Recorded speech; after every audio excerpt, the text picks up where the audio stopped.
Selectmen's live hearing here at the Holton in Richmond, and I'll ask Gardner Trask to lead us in the pledge, please.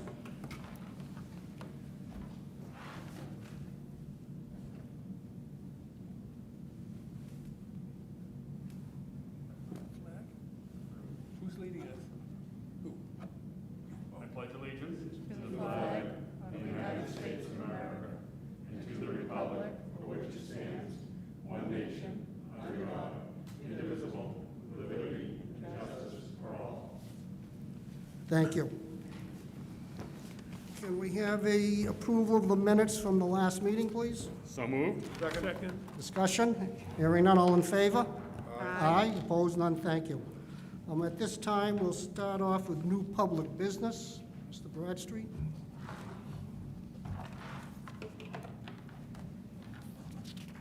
Like what I got three things I wanted to discuss. First was my disappointment that all meetings aren't held in this fashion for us. The second thing was, in the past, I had brought up the possibility that the town could have a solar farm, produce energy, say on the landfill, all that open space. I was told that they were working on it, which is at least nice to hear. The reason I bring it up, there was an article in the paper recently that Topsfield installs the first solar-powered street light. If they can do it, is that something that we can perhaps look into and do? So, Bill, Through if you. I may, we're looking at doing something at the landfill which requires trucking in a lot of dirt to build it up. And then the next step would be have solar panels there. And later this evening, when our Public Work Director is here, I'm going to ask him about the feasibility of taking property or land at Liberty Tree Mall, that underutilized parking lot, for a potential. And I'll see if he's got any insight on that. I saw the article in the paper again about putting the units over parking lots with generators. It seems to me that's a lot simpler and quicker Yes. than trucking in a lot of dirt. Anything that would help the town and cost less would be fine. The other thing I wanted to bring up, and I brought it up before, I'd like to bring it up again. It's liquor licenses. There was an article in the paper that a local business plans to sell a liquor license. The town doesn't sell liquor licenses. I don't understand how a business can sell something that they don't own. Perhaps Selectman Mills could tell us what would happen if I or any of you sold something that you didn't own. Probably wouldn't be good. I don't know. That's a long-standing issue, and my concern is the number of restaurants that are going to go out of business, have gone out of business, Yes. and what's going to happen with those liquor licenses. And when a business closes, they have 6 months to sell it, dispose of it, before the town has the right to take it back. And I think we're going to be pretty busy unfortunately, on that issue. Well, the last question is, as far as the liquor licenses, whoever signs for it, could there be a paragraph at the end that asks or suggests that if the license is no longer going to be used by the party that it was issued to, that it should be returned to the town? Now, you talk about maybe 6 months. I'd like to see less time, because the town needs to get the license out so that it can be used and the town can get the revenue sooner rather than later. Right, I don't want to mislead you on that 6 months. We have the right to ask them to update us after 6 months, and they can ask for an extension up to 18 months, I believe. Mr. Chairman, Yes. if I might, this has long been a sticking point with me, and I tilted at this windmill a lot, but was educated that by state law, by state statute, a liquor license is considered an asset of the business for a certain amount of time and is transferable and sellable. I don't agree with it, I don't like it, but based on past practice and past discussions, including with town council, the law states that it is considered an asset of the business. We do have in our guidelines regulations that say when they have to tell us when they close. certain 6-month periods in which they have to return to us and validate, and we can only extend it a certain amount of time.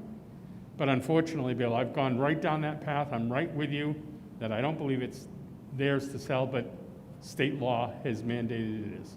Would that be something that the town, perhaps the town manager, could send a letter to whoever it should go to express our concern over this, that whatever law or whatever needs to be updated? Would that be possible? Can we send- Anything's possible. The manager and I will discuss it. Thank you. You're welcome. You're working on it. That's all I want to hear. Okay. Thank you. All right, Bill, thank you. Anyone else here for new business?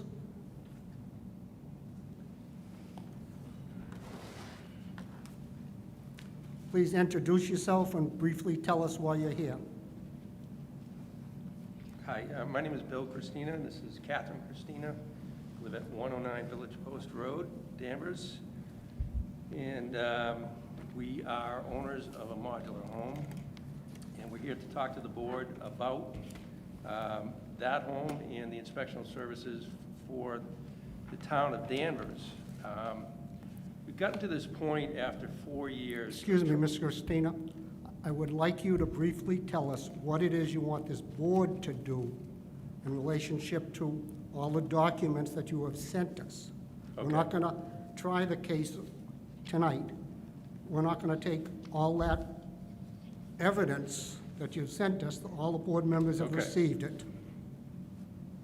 Okay, I think, cutting to the chase, I think what we would like the board to do, I guess in first part, is to consider the fact that the town has not shown any evidence of what most municipal or state agencies would consider a risk management plan.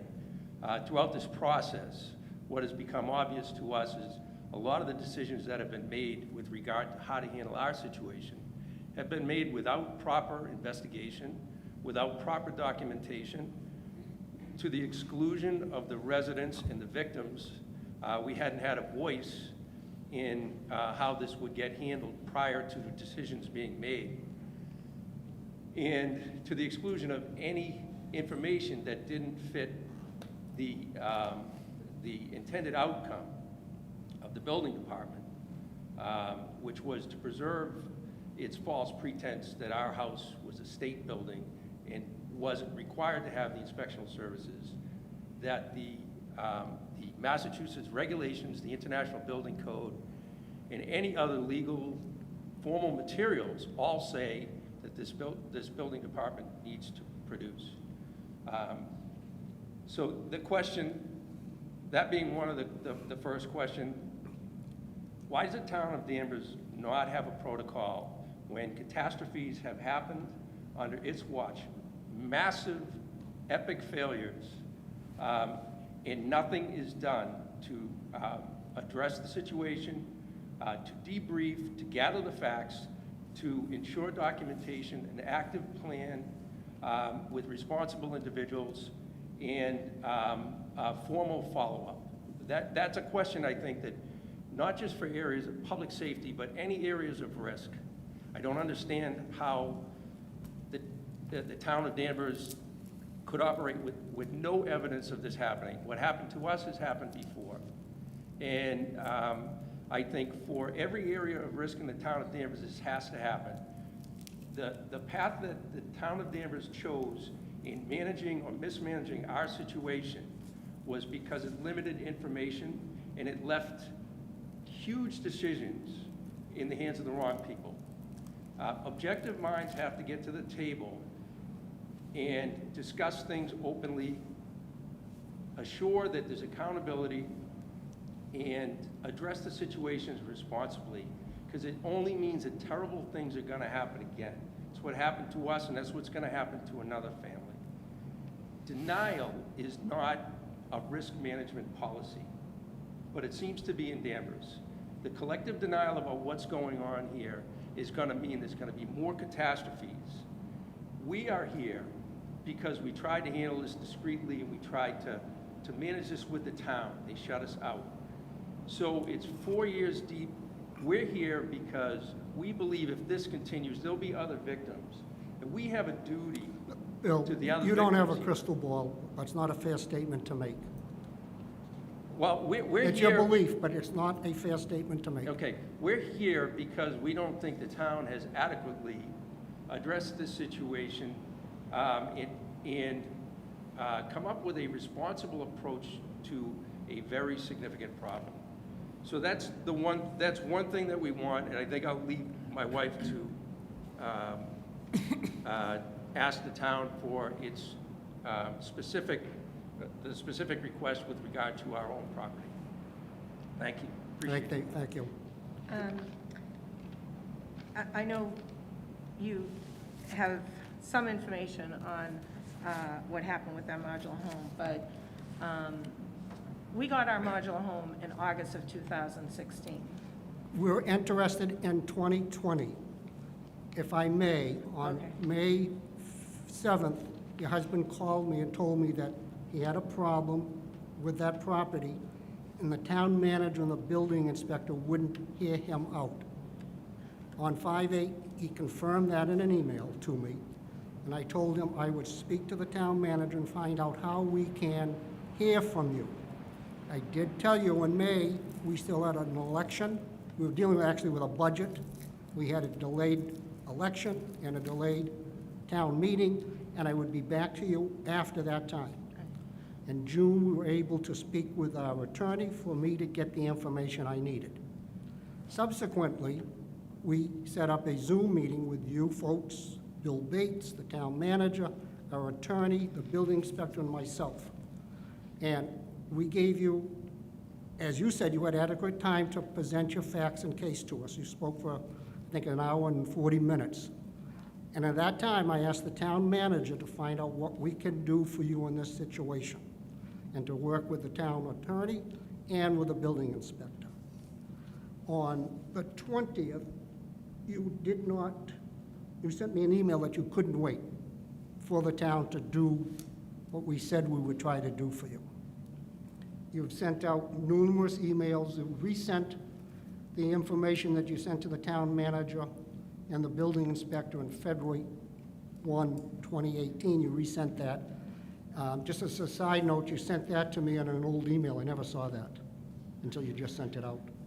These things have no fault. Trouble with email field, change your email, it's like moving without a forwarding address. But I do have everything else that you've presented to us. So,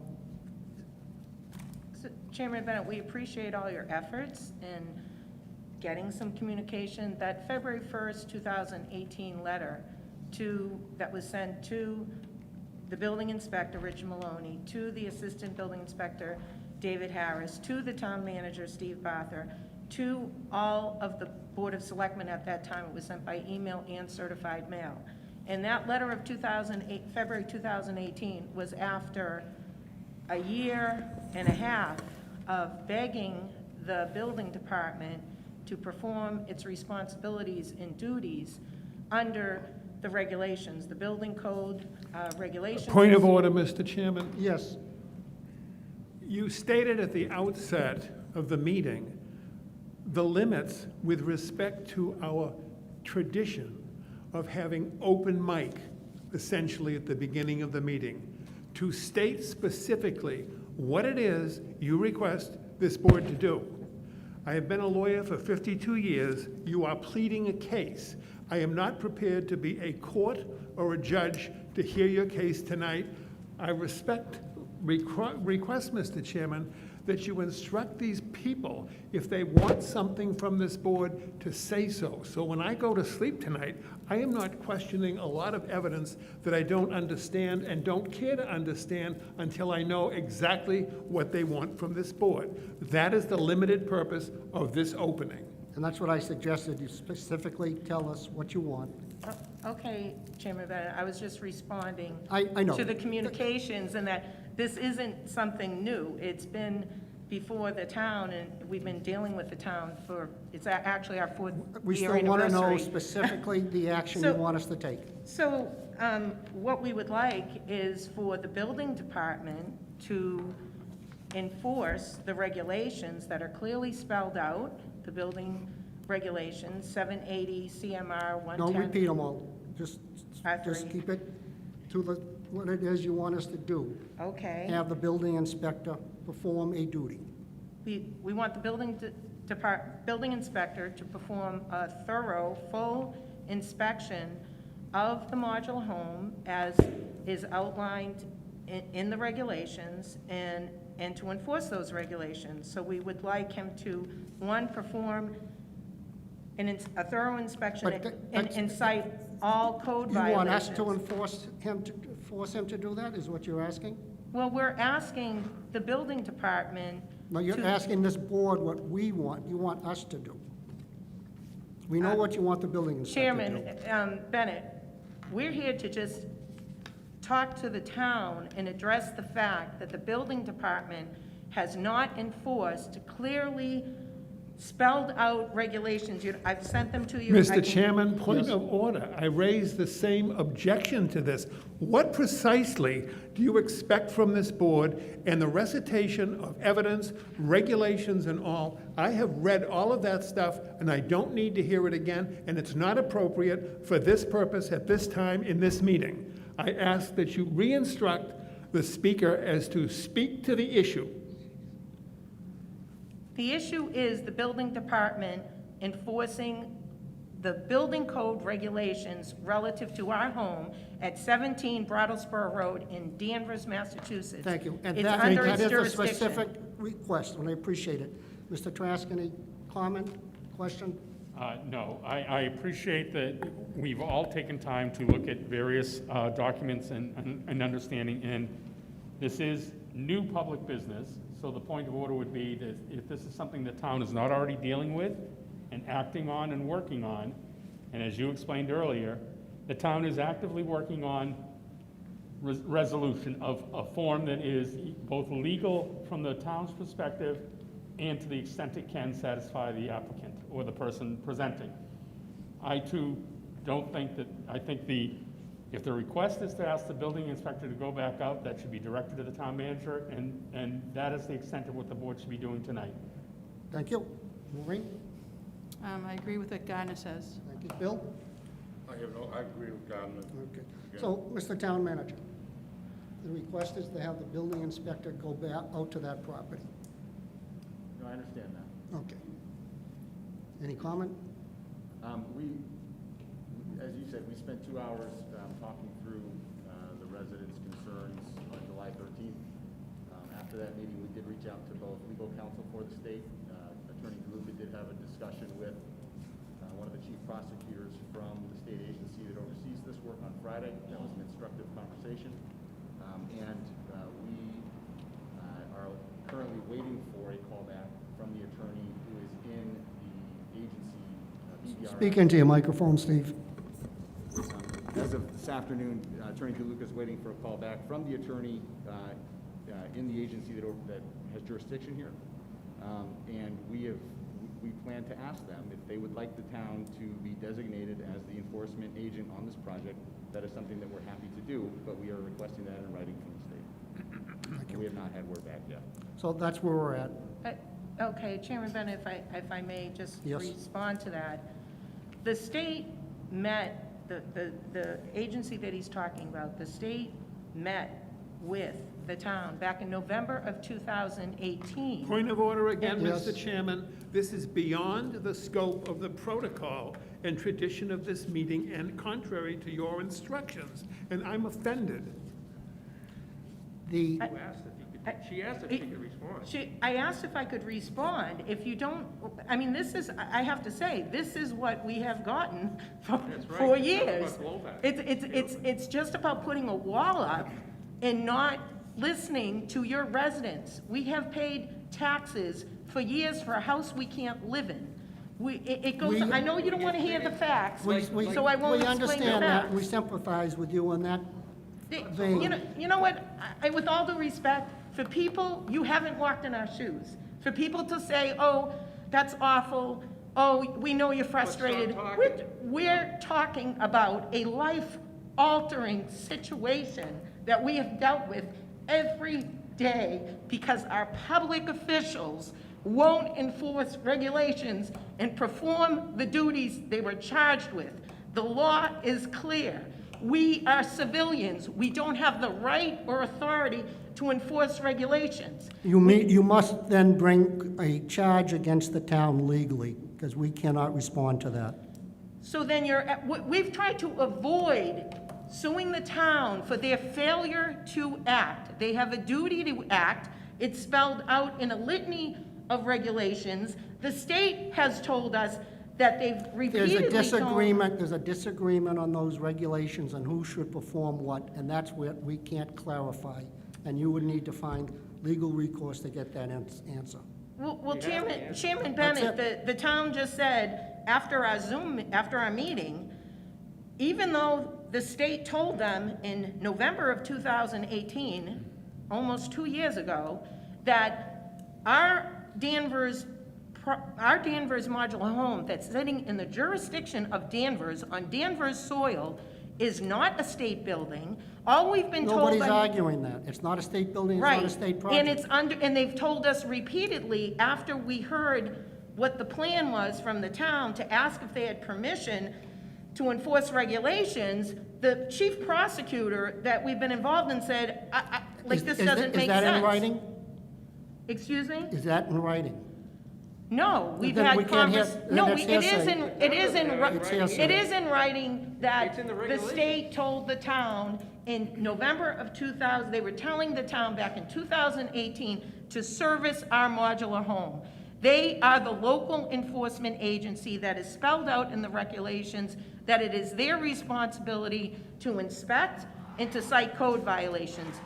All code violations They told inspected. Attorney DeLuca that. Okay, You should so- ask Attorney DeLuca very directly, did the state direct the town to service the Christina's home?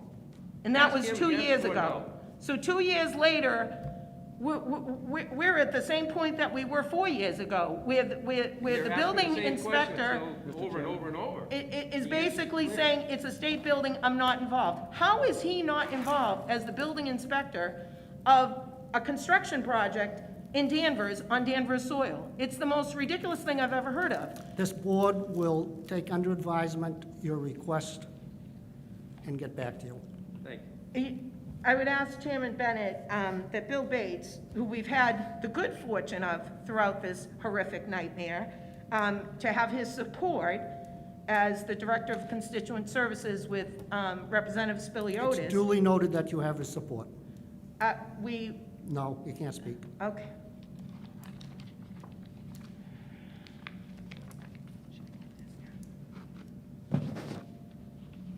Is there any other new public business? New public business? Is it new, Bill? Yeah, it's brand new. Great. Good evening, ladies and gentlemen. Bill Bates, Town Meeting Member, Precinct 4.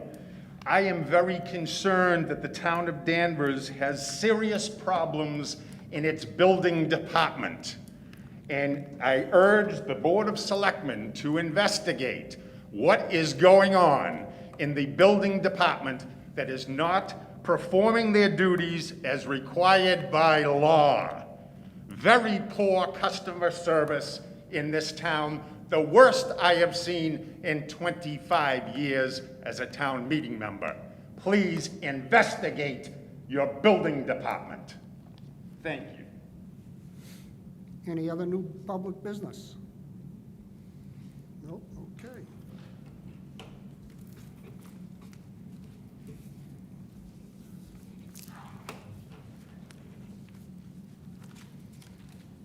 And we have a new acting town clerk. Welcome, Kathy. And Kathy, I'm going to give you a role tonight that you're not going to be happy with. Oh, great. I can't read. My glasses fog up. I need glasses to read. Would you read the agenda items as they are written? Sure. Thank you. Yep. Are you ready? I'm ready. A public hearing will be held under Chapter 138 of the Massachusetts General Law on the application of JY Development LLC, doing business as Hong Kong Cafe, John Ning, owner, 12 Maple Street, for an alteration of licensed premises at that location. Somebody here to speak to this? Hi, good evening, gentlemen and ladies. And last time I was here. John, you were just here. You know that. Well, because the town was missing advertising the buses that was last month, that they said, oh, they do it again, so that's I'm here for that. So, as you know, Dan, we just moving the bar from one side to the other. Bases still have been closed anyway, we haven't opened yet. So I'm assuming everybody have a plan as you see it, right? I think we got a copy of the plan, John. It's the same. Yeah, that's pretty much like Yeah. the same as the last time. Yep, no, we got a copy of the plan in our packet. Thank you. Oh, okay. All set. Is anything to add, Acting Town Clerk, on this? No, Everything's in order now? everything is in order. Okay. So we need a motion of some type? Mr. Chairman, if there is no alteration to the previous presentation, this is just an administrative cleanup. It then I appears to move- be. Then I move we accept the presentation from the last meeting as presented, the application for alteration of licensed premises. Thank you. Is there a second? Second. What's that? Oh, public Oh, hearing. public hearing. Mr. Yep, Chairman, I move we close public, you should ask first. yep. Is there anyone in the public that wishes to speak? Mr. Thank you. Chairman, I move we close public hearing. Second. All in favor? Aye. And now I motion that we accept the application for a license, alterations to licensed premises as previously presented. Second. John, good luck to you. Thank I you so noticed, much, all of John, you. the first time you came to us looking for the license, you wanted to serve a Mai Tai to your customers Well, with their right now, meal. Joe, Now first you got thing, our first thing today, the hurricane, I wish everybody safety home. That's all I'm concerned. Very good. All right. Good night, John. Thank you. Okay, number 4. Are you ready? Yep. The board is in receipt of an application by the Village Food Store, 35 High Street, Darshana Patel, owner, to hang an awning from the store over the public way. Please introduce yourself. I'm Darshana Patel, owner of the Village Food Shop, 37 High Street. Welcome. Good evening. I'm here to requesting permit for awning at the front of the store. Is that it? Just, That's you it. want an awning? Awning permit I'm looking for. Okay.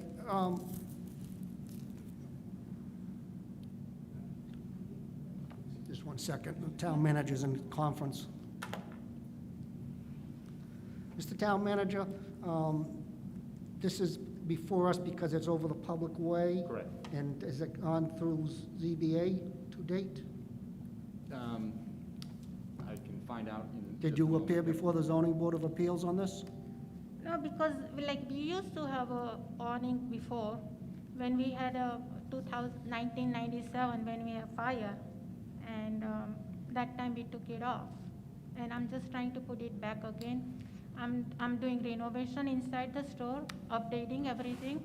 So, and another thing is, because it's sun hits directly in the store all day, so like it doesn't look like store is open.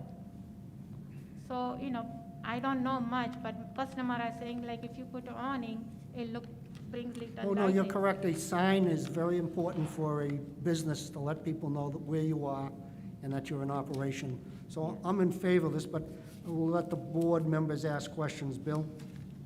I have no questions, I'm in favor of it, and I'd also like to congratulate Deshina in her successful selling of all these lottery tickets this year, winning all kinds of money in Thank you, town. thank you. Maureen? Hi, Darshana. No, Hi, I'm in Mom. favor for it too, as long as it looks nice and it's been through all the approvals. Yes, thank you. It That- is beautiful inside now because we put the new floor and everything is changed inside too. Good, great. Gardner? I'm in favor, our obligation is to talk about use of the public way. If this conforms to the current sign language, zoning, and hasn't changed since the came down years ago. Right, and I I'm hope the perfectly- motion will refer to, subject to zoning. Thank you. Thank you. Okay. David? Fine with that. Okay, this is not a public hearing. What's the will of the board? Mr. Chairman, I move we approve the use of the public way with the condition that we double-check with the sign bylaws and affirm that the new sign falls within those. Thank you. Okay. The second, I'll second it. discussion? Hearing none, all in favor? Aye. Opposed, none? Thank you, good luck. Thank you, thank you. Item number 5. A public hearing will be held under the town's bylaws, Chapter 10, Sale of Junk and Secondhand Articles, on the application of Jeff Hyde and Craig Callisto, doing business as Danversport Treasure Chest, 21 Water Street, for a secondhand dealer's license at that location. Thank you. Someone here to speak to that? Please go to the microphone, introduce yourself. Good afternoon, I'm Craig Callisto. Good evening, I'm Jeff Hyde. Welcome. And what is it you want us to do? We would like to get a license to sell pre-owned items. Secondhand items. So what we do is we pick things up, whether it be a yard sale or sometimes we do cleanups. We have a friend in the real estate business that buys homes, and we take some items out and clean them and sanitize them, and rather than putting them in the dirt, and we'd rather recycle and help some families out that aren't fortunate enough to afford to buy new things. I've had my eyes on 21 Water Street for quite some time, watching it just be vacant.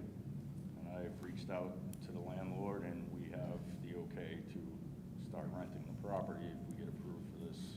What would your hours of operation be? And We were thinking on a Tuesday through Sunday schedule from 9 or 10 a.m. to 6 or 7 p.m. and maybe scale it back during the winter hours, during the winter months to, maybe 5 or 6 o'clock. It really kind of depends on the traffic flow. We don't really quite know, what that's going to be yet. And you're aware of our bylaws regarding secondhand materials? Yes. And that is? Yes, we're not really looking to buy from people on the street, but we know the Assignment. Yeah, we know people are gonna come in trying to sell stuff, and if there is something, we would take down their license and all their information, phone number, and if something seems fishy, we would just call the police right off the bat. We don't want any of that. We're not looking to buy things off of people per se. I'm glad to hear that, because there's too many operations out there that will take things from folks that it makes no sense why they're in their store Right. with somebody's jewelry, mother lady's jewelry, so I That's not what we're appreciate looking that. to do. So we've noticed this summer that there's been a shortage of bicycles for one particular item that the stores don't carry. So I'm handy, so I've cleaned up a few old junk bikes, and we'd like to help people out. Kids want to ride bikes, and There's one sitting in front of 12 Page Street right now without a tire. Rubbish wouldn't pick it up. Yeah, yeah. I mean, rather than seeing the stuff go in the dirt and get scrapped and just laying all over someone's yard and just junk, I mean, some of the stuff's really not junk. Okay, very good, thank you. Bill, questions? Yeah, my only concern is that there's a proper protocol for verifying the source of materials that you're going to be selling. And I also am concerned somewhat that a lot of this type of business sometimes becomes conduits for materials that have been stolen.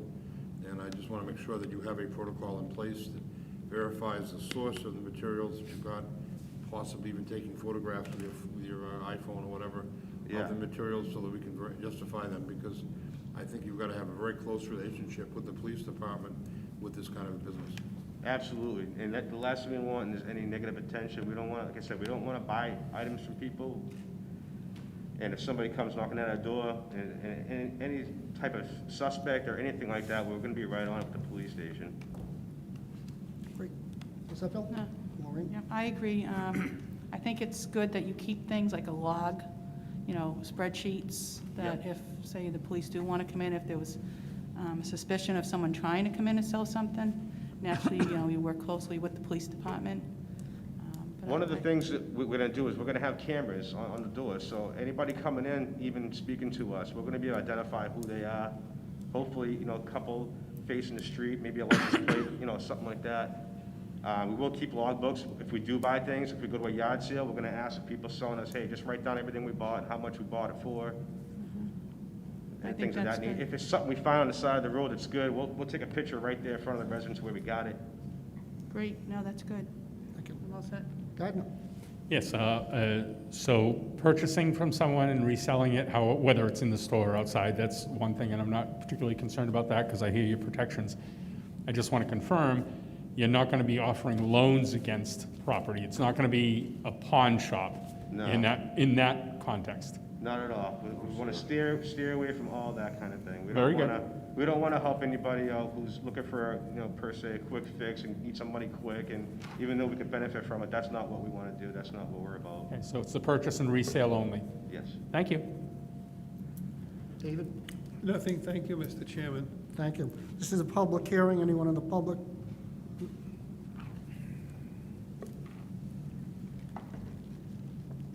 Thank you, Mr. Chairman. Matthew Duggan, Town Meeting Member, Precinct 1. I just rise to support this application. I know Mr. Hyde to be an upstanding citizen or a resident of Danvers. I'm familiar with his operation.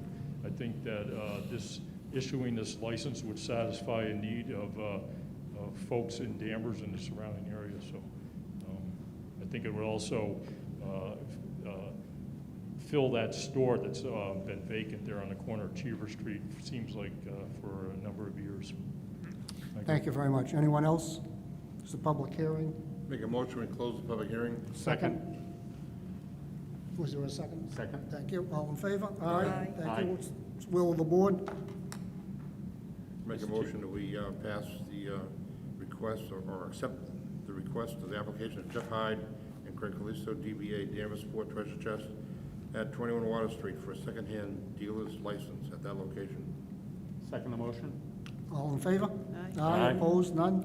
Good luck. Thank you. And thanks you for very filling much. that We spot. appreciate it. Yep. Good luck. Item number 6. The board will vote to accept several gifts in accordance with MGL Chapter 44, Section 53A. An anonymous gift donation to the general fund of $1,000 and 3 Endicott Park memorial benches from Danvers Rotary. Thank you, Mr. Town Manager. Thank you, Mr. Chairman. You obviously didn't receive anything in your packets tonight related to the anonymous gift. This is a lifelong resident who expressed deep gratitude for the support they've received over the years from the town and wanted to make a contribution to the general fund to reflect that gratitude. So this is a bit unusual. We don't often receive anonymous gifts, but that was the request of the giver, and so it is before the board tonight for acceptance. The second item is 3 benches donated by Danvers Rotary to be installed at Endicott Park. 2 of them are being donated on behalf of Danvers Rotary, and the third is in memoriam of Alden Goodnow. Thank you. Questions, Gardner? No questions, thank you. David? No questions, thank you. Maureen? No questions? And Bill? No questions. Just want to thank the Rotary Club for their generous donation, and I will make my every attempt to sit in Alden's bench when it's put over there. Thank you very much. What's the will of the board? Mr. Chairman, I move we accept the gifts in accordance to Massachusetts General Law, Chapter 44, Section 53A, with the chairman's letter of thanks. Second. Discussion? Hearing none, all in favor? Aye. Opposed? None? Thank you very much. Item number 7. The board is in receipt to vote to approve the sale of the $8,155,000 general obligation municipal purpose loan of 2020 bonds of the town dated August 13, 2020 to FHN Financial Capital Markets at the price of $9,574,958.74 and accrued interest, if any. Thank you, Mr. Town Manager. Thank you, Mr. Chairman. We have the Director of Administration and Finance, Rodney Conley, as well as our Acting Treasurer Collector, Jill Summit, with us tonight. You did receive a cover memorandum from Rodney outlining the really excellent results for this bond sale. This was a combination of new debt and some refunding, and we exceeded our projections on the savings by more than $100,000, and we locked in the new debt at just over 1%, which is incredible. It's an incredible rate, so it's a very competitive bid. You also received a copy in your packets of the rating that the town received in anticipation of this issuance. It was our first bond rating since the town was upgraded last year to AAA, and that rating was reaffirmed by S&P As they said on the call, the crisis that we find ourselves in is putting financial policies to the test, and they were very impressed with the process we went through this spring to adjust our budget assumptions and the work we've done since then to prepare for FY21. So Rodney or Jill would be happy to answer any questions that you have, but we are asking that you accept these results tonight. Thank you. Are there any questions, Gardner? No, well, actually, one is there any way to estimate the improved savings of a AAA rating over our previous rating? The short answer is not really. Okay. The financial advisors will tell you that in I guess a typical economy, there may be a quarter-point spread. In a good economy, that number gets compressed. In a bad economy, that number expands. So the rates are still historically low, so the compression is probably in place now. But if the economy, if the recession that we think that we're in now were to extend out, then that rating would be more important moving forward, because that's when the spread would start to occur between the different gradings. Well, simply the interest cost of 1.019% is an amazing figure in and of itself. So I applaud the financial team for all their hard work to get us where we are. Thank you. Thank you. David? Nothing, thank you. Thank you. Maureen? I enjoyed reading this. This was very good, very impressive. Great job. Thank you. Bill? No questions, thank you. All right, thank you. What's the will of the board? Mr. Chairman, I move we vote to approve the sale of $8,155,000 general obligation municipal purpose loan of 2020 bonds of the town dated August 13th, 2020 to FHN Financial Capital Markets at the price of $9,574,958.74 in accrued interest, if any. Second. Discussion? Hearing none, all in favor? Aye. Opposed? None. Thank you very much. Thank you, Steve, and congratulations. Thank you, Rodney. Number 8. The board will hear an update from the DPW director on recent warrant-funded projects.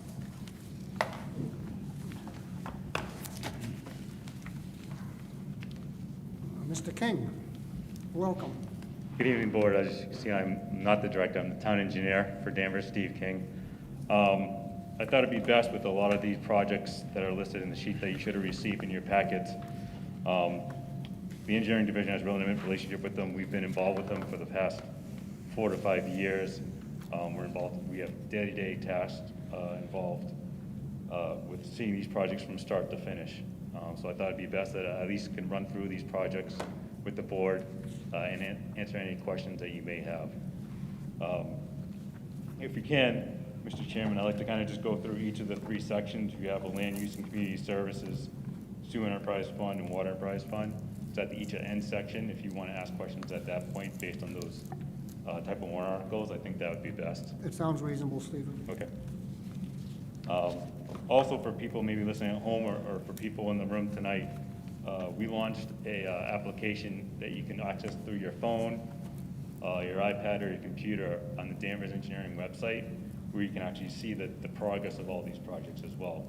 Interactive map, you can scroll on each of the projects, it gives you the bid number, the status of it, the cost of it, and the construction status as well. So if anybody's looking to see or follow up on any projects I speak about tonight, you can easily go to the Danvers Engineering website and review the interactive map. So just quickly, given the last few months, staff being on half work, if you will, has that affected any of these projects to speak of? Staff-wise, no. Even though we've been on an alternating schedule, we're still out in the field every day. We're just not in the office. So the projects are ongoing, and we're out in the field inspecting the. All right, so you're able to get the work done that needs to be done? Correct. Okay, thank you. Continue. So the first few projects, as you can see in the sheet, it's based on the project name, the authorization at the town meeting, the appropriated value of dollars, what we've encumbered to date for the specific project, the contractor or engineer that we happen to be working with for that specific project, the status, any comments that I might have added just to give some more definition for each of these items. The first one under Land Use and Community Services was our annual street acceptance and layout article. This is something we annually do. We take over ways from subdivisions or private ways, and we accept them as public ways to relate them to our Chapter 90 funding, so we get additional money for our pavement management program. I also have another map that we just launched this week, where I'll give you an overall view of the streets that have been accepted versus the streets that haven't been accepted. So you'll see we have two different colors: red if it's been accepted, blue if it hasn't been accepted. You can see the progress that we made over the almost 20 years of accepting streets. This last one was just appropriated for $18,000 at the last annual town meeting. Right now, we're currently searching for surveyors to hire to look at the streets that we want to accept as public ways to bring forward to the Board of Selectmen and town meeting next year. The next one is the Danvers to Middleton, or Middleton to Danvers Rail Trail expansion. This is a multi-year warrant that we've appropriated money towards over the past few town meetings. Right now, we're roughly at $160,000. As you can see there's a little difference. There's an uptick in the encumbrance. That's because we were actually able to secure grant funding as well to help with the cost of this project. So right now, we've done our preliminary survey of the rail trail. We split it into 3 phases from basically Hobart Street all the way to the Middleton town line. And we're also working on a specific phase of doing the specific connection point that's missing is a bridge over the Beaver Brook crossing just after you get off of Hobart Street for the rail trail. So right now we're in the contract with VHB to do that design. They've already gotten started on it. They're going to be bringing forward to us at some point some different design elements to what the bridge could look like on the trail, and we can move on from take that, finish the site civil work, and then have a project ready to go by the winter of 2021. And we're hoping to actually complete that project at the end of fall of 2021. Mr. Chairman, I have a question about that. Sure. Stephen, did you ever look into something that I suggested many years ago? Stowe, Vermont has 6 prefab bridges on their rail trail that were made prefab and then lowered by crane right over the meandering stream that goes through Stowe, Vermont. And this one at Beaver Brook seems to be right in that same kind of category, unless you're looking for a bridge that would sustain or support trucks, which I don't think that's necessary. I think they've already talked about being able to come in from either Hobart Street or Beaver Park Road to service any of those lines along that section. Your first assessment is correct. We're going to do something similar to what's up in Stowe. Right now, the consultant VHB has been talking with the bridge company in York, Maine, that does a prefab set. Yeah. So that's the direction we're going with. Thank you.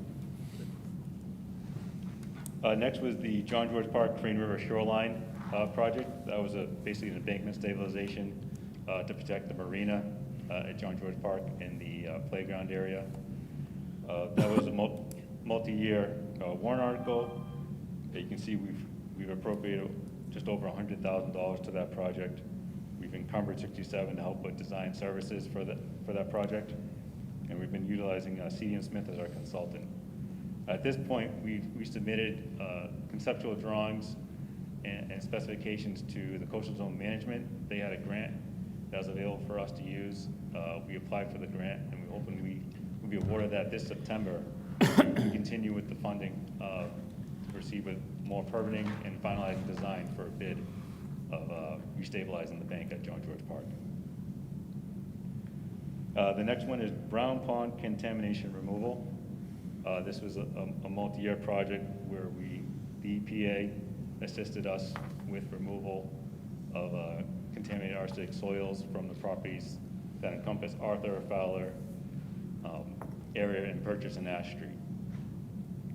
The services were based with our LSP, C.D. & Smith. The project is essentially complete. We're just waiting on final paperwork from the EPA to send over to CDM to review. This paperwork basically gives each individual house that was affected by the project paperwork saying that it's been completely cleaned and there's no AEO required for the property. Stephen, under the last column, estimated completion, you have as needed, is that referring to the houses to be checked? That's compared to us getting the paperwork from the EPA. We're still waiting for the final documentation to close out for each of those homeowners, so they have that packet. So if they ever decide to sell their house, that can be in their real estate closing. Okay, thank you. Next one on the list is the Endicott Dog Park. Again, that's another multi-year appropriation authorization that town meeting's given, invested some money in. Right now, we have it roughly at $75,000. We haven't encumbered any money to start the construction of the project, but engineering services in-house we've completed, and now we're going to be applying for the Stanton Grant, which should help us encumber more funds to complete the actual construction of it. So this is a project that we took to heart. The design engineers on my staff, we all got together and it became a pretty comprehensive plan to repair some of the washout that's been happening on the slopes of the dog park. We reconfigured it to make it a little bit more easier for large dogs and smaller dogs to be able to use the park efficiently. We also created some more bench seating and shading areas for the public who are there with their pets. Next one on the list is the landfill permitting for non-impacted soils. This is something we discussed at the last Board of Selectmen meeting. This is basically out of our operations budget. We're looking at the feasibility of infilling the landfill 1 area in order to provide a solar farm at the existing Danvers landfill station. Well, you're there on solar farms. Can I just maybe through you to the Public Works Director, who's also in the electric. Has there been any consideration of entering into an agreement with the Simon Malls, Liberty Tree Mall? They've got an unutilized parking lot, and I think it's going to be even more underutilized as time goes on. And it would seem to me, from what I've read, that it's easy and less expensive to go into a parking lot. Mr. Chairman, it was approximately 8 years ago, we had discussions with the mall. It was a previous manager of the mall complex. We were doing a couple other solar arrays around town, and we checked with them to see if they'd be interested. At that time, they didn't know what the future of that property was going to be, especially the vacant parking lot, the green space in the back. Right now, we're actively talking to the mall about the substation, our electric substation that's in the back, and we may need to do a land swap with them, and we're going to revisit this idea with them about a solar array as either their project or a joint project with us. So it was a previous management person that we dealt with, so we're going to be back at it again with them. So the previous management had no vision? Yeah, they just said they didn't know, right, I guess so. Okay, well, good, I'm glad to hear that you're pursuing that. Sure. Thank you. It is good that we did have many other places in town, Davenport Yacht Club, up at Cherry Hill Industrial Park. A lot of places jumped on board, but not that one yet. Okay, thank you. Mr. Chairman, could we Yes. just ask one other Sure. option? Same type of program. Danvers High School, Cabot Road, is a tremendous parking lot to the left of the building. Great location for solar. Any looking into that where that could be used at the high school for one of the sources of power for the school? So because it's cheaper to put it on or less expensive to go on a building rather than a parking lot, we first looked at Danvers, the roof. What could we do on the roof of Danvers High School? That didn't pan out because of all the equipment that's on the roof. Right now, because it's less expensive, our two priorities are the landfill and Smith School. We're doing what you said, the Smith School one is a priority. After we get that a little further, then we can come back and run the costs on the parking lot one, if we can't find any other roofs. But roofs and fields are a lot, as you know, a lot less expensive to put a unit up, but we'll be back to a parking lot one. Thank you. Thank you. Just continuing on with the landfill, we have the flare station repairs, which is a warrant article that we put forth, appropriated some money towards last year. The landfill flare station is an external methane gas extractor. It's open, exposed to the elements. Obviously, in New England, you've seen the sways we've had in temperature. It could be 100 degrees one day. In the summer, it could be 0 to minus 32. And then it is a constant upkeep and battle to keep it going. We do buy everything weather tight and based on the elements, but again, everything does have a lifespan, and it's just the harsh elements that it's working against is the reason why we appropriate some money to make some of those repairs that were necessary to keep the system up and running for our DEP permit. Lastly was the Endicott Park Fishing Pier. This is a project that was brought to me from Chris Sanborn. He received a $100,000 grant to extend out the pier and rehab it, and also do some embankment stabilization along in Endicott Park. So I've taken that task on in-house. We've done the design at this point.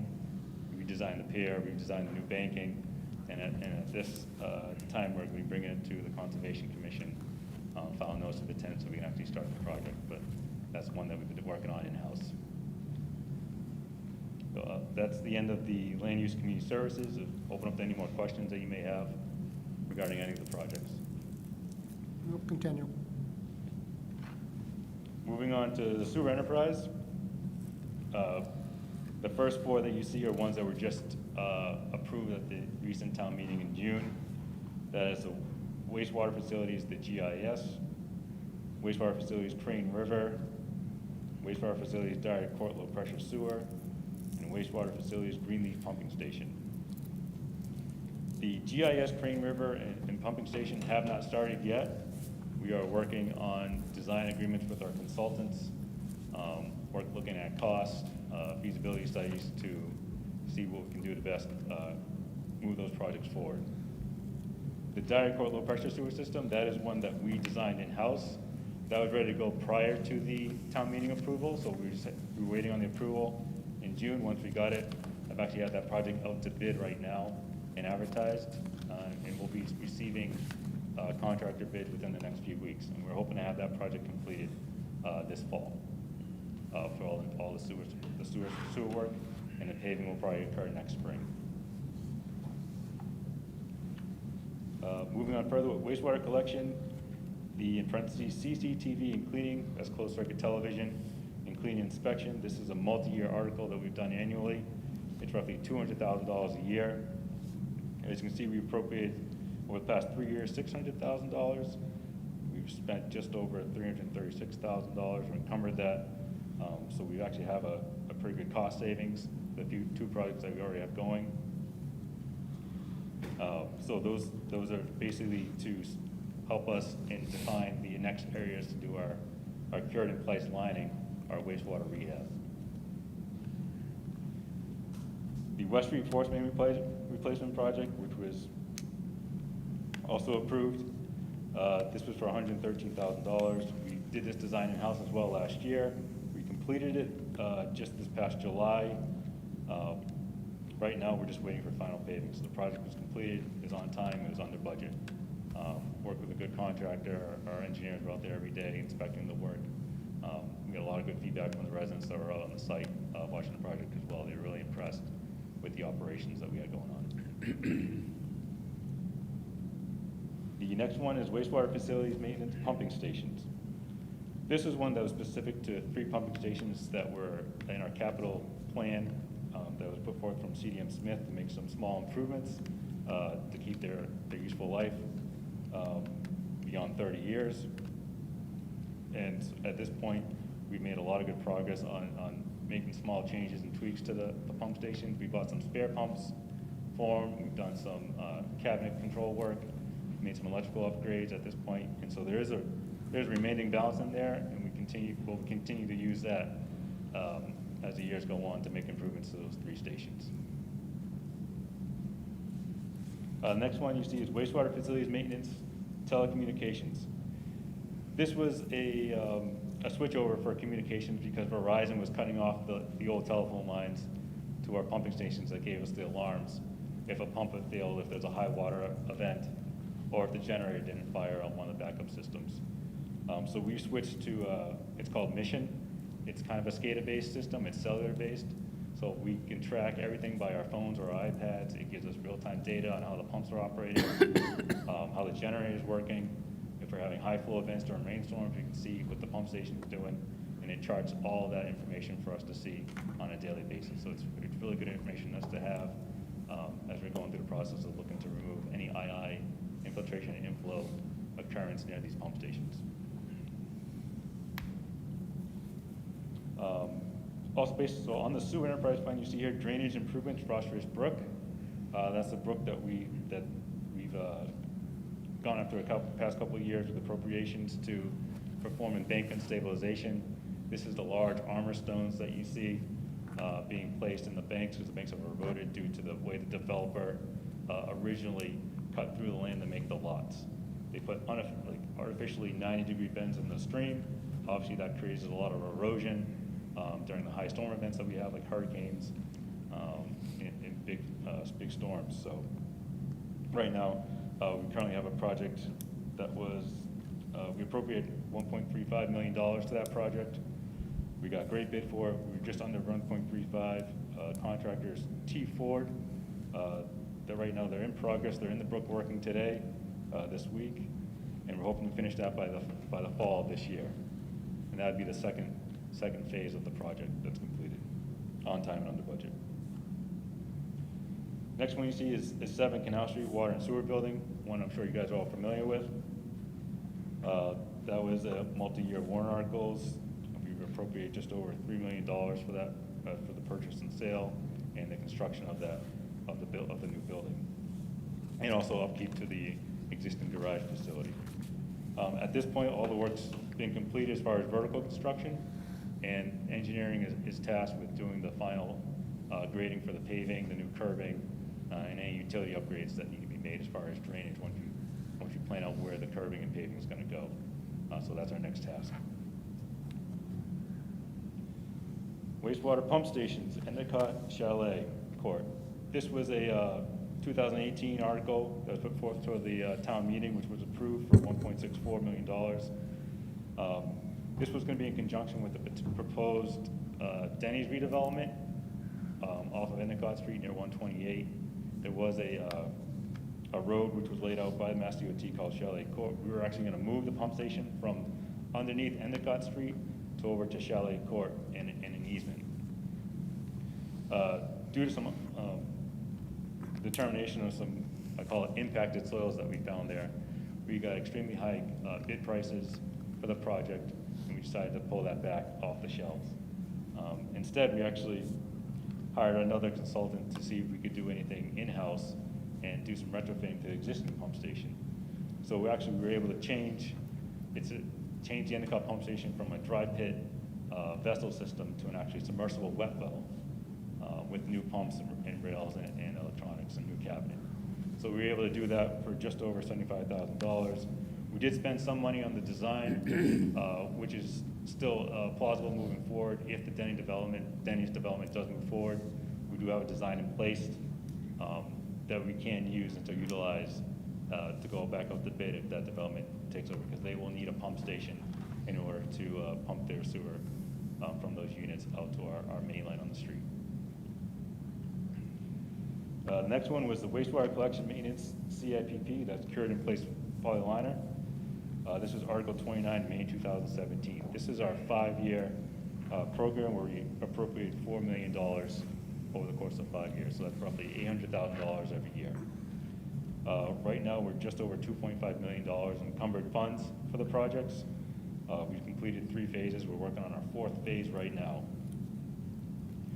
So far, the project's been going really well. We've gotten really good prices. We think we may be able to extend this to almost a 6th year with the savings that we've seen from the bidding prices. So I'm really excited to see that happen. And lastly was Wastewater Facilities Scada Feasibility. This is tied into the telecommunications article that I spoke about before. We had hired a consultant, Woodard & Curran, to do a study to see if they can integrate our existing water SCADA with our sewer SCADA. Unfortunately, due to the prices that we saw that they gave it back for alternatives to do that, we thought it wasn't obviously worth spending $100,000 when we could obviously find another alternative with the mission system that cost just under $100,000. So we took that cost savings and just applied it to a different warrant article. And that's the end of the wastewater sewer enterprise projects that are going on in town. I'll take any questions or I'll continue on. No questions. Gary, still hear me okay? Yep. Okay. Lastly is the water enterprise. Again, we have a few articles that were just approved in this past town meeting. One was the Water Facilities GIS. This is tied in with the Sewer Facilities GIS that I spoke about earlier. We're going to be encumbering funds from both of these enterprise funds to update our GIS layers, do a new flyover of the town, make sure our data is accurate, pinpoint all the geometrics of it, and be able to give you these maps that we use on a day-to-day basis to do locations for residents to see where sewer mains may be located in the town, or water mains as well. Wastewater Facilities Scada. This is actually an upgrade of our existing Scada system. Right now, our radios are non-compliant with FCC regulations. So this basically brings those up to date, and all the radios, between all the pump stations up to date, and then also the software that's encumbered with those radios, so that the water treatment plant is the main hub. You can see how the Folly tank is operating on a level basis, how all the pumping stations are drawing water from our reservoirs to our main reservoir in Middleton. You get an overview of just how the system's working in general. The well 2 wastewater facilities, water facilities, that was again just passed this recent town meeting. We are actually doing a replacement of our green sand filters, changing out the actual media that takes out the iron and manganese that gives you that rusty color looking water. Sometimes it's not working properly. So that's an in-house design that we've done. We actually already went out to bid with it. We're just securing we're actually in the contracts. We came in just around $150,000 for that project. So we're obviously going to have a differential in cost savings there, which we'll use to other upgrades as far as VFDs, variable frequency drives for the pumps, any in-house chemical feed pumps that we need to change out. We'll use that article for that well too. Public water supply, this is the Rebecca Nurse Homestead where we did our initial drilling in it. This was a 2019 article. We appropriated $35,000 to doing the investigation work. We did complete that project. We did find that there is water there, but it's at a high cost for us to be able to treat and wouldn't be beneficial for the town to use. So now we do have a little bit of money left over. I am working with our consultant, Weston Sampson, to see if there are other areas we can map out to maybe put forth another article to do some more investigation work in the town to find an alternate water supply source. But they wouldn't be as necessarily as potentially usable as that site was? There were two other spots that we had circled on our original map. That one was the primary one we really wanted to put forth a best effort towards. We may come up with the same type of scenarios, but we actually want to go through the study and see, as far as he maps out the different water tributaries in the area and where groundwater may be. Next on the list was the water treatment plant carbon filter rehabilitation. This project was due to the fiberglass boards that keep in the carbon filter, carbon media that filters out the contaminants within our water supply. The boards were actually breaking under certain shear stresses during through the plant, so we did an in-house design of retrofitting those panel boards to be able to maintain the shear velocities of water going back and forth over those plate dividers, and fix any of the under drains that may be clogged from the filter media that's been able to get released into the treatment plant itself. So that was again an in-house design. We appropriated $600,000 based on some estimates we had originally got. Once we got our bid numbers back, we came in at just over $440,000. So significant cost savings there, being able to do that project ourselves in-house and not to pay extra money for any consultants to assist us with that. Next on this was the Folly Hill Chlorine Booster Station. Again, this is another multi-year warrant article that I'm sure a lot of people have heard about.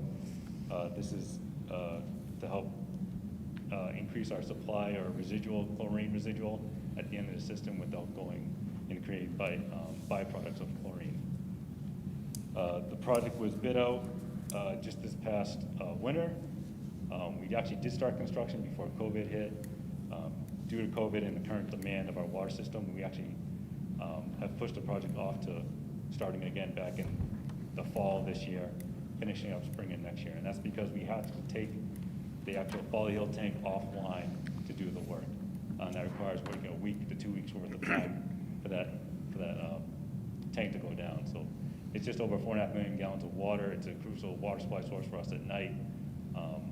Based on our demand, we'd have to run our plant operators and plant 24/7 to try and make up that loss of water. So we're going to wait till the demand comes down to our local fall, winter peaks, and then we'll start the project back up again. Water main replacement program. This is another multi-year program. Money was appropriated in May of 2019. This is a 5-year, $10 million program. We invest $2 million every year into our water system. The first project that we've already finished just this past July was the Hobart Street water main replacement. That was an upgrade of existing 8 and 10-inch water main to 12-inch water main. So now we have a new feed going all the way from Center Street just to ending over Pickering Street, where the Y is.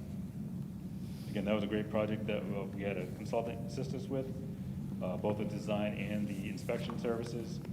That specific project came under bid, just around $1.8 million, so under $2 million. But you see, we have spent extra money on some of the design services.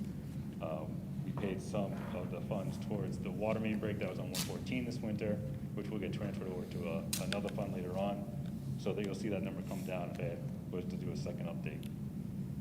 We're also in agreement with the consultant to start our next water main project design.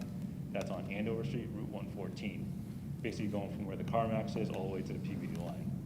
So that'll be our next project that we have out to bid this winter. What kind of project is that? That's another water main. Another water main? Yep, another water main, upgrade to a 12-inch. Again, these first two streets that Hobart Street and Andover Street, I think between the two of them had over 25 breaks in the past couple of years, so they were really susceptible to breaks. We want to make sure that we get out there so we don't have to spend the time and overtime sources to fix those repairs. Mr. Chairman? Yes. As a resident of Hobart Street, and although I'm not connected to the water system, have been very interested in this project as it's been progressing.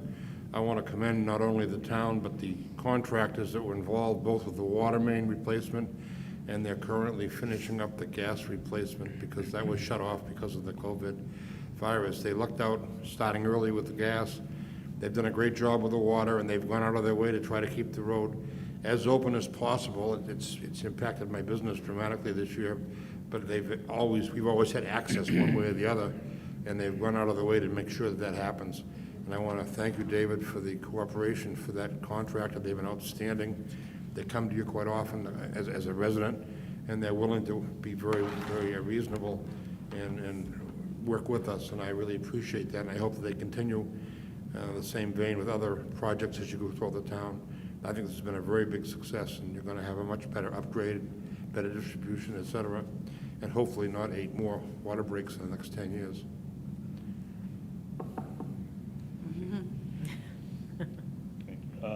On the next one is the water supply. DCR, that's Department of Recreation. These are emergency action plans that we had to come up for our Mill Pond and Meadow Pond dams if they were ever to have a release or break under certain conditions. These are annual inspections that we need to keep up with. Basically, it's a program that lists out all the abutters of the dam, different storm events that could cause that makes it vulnerable to breaking or releasing, and also who we call. So it gives us contractors to call, protocols in place, puts a team in place so that we do have a release that's unplanned. We can respond to it accordingly.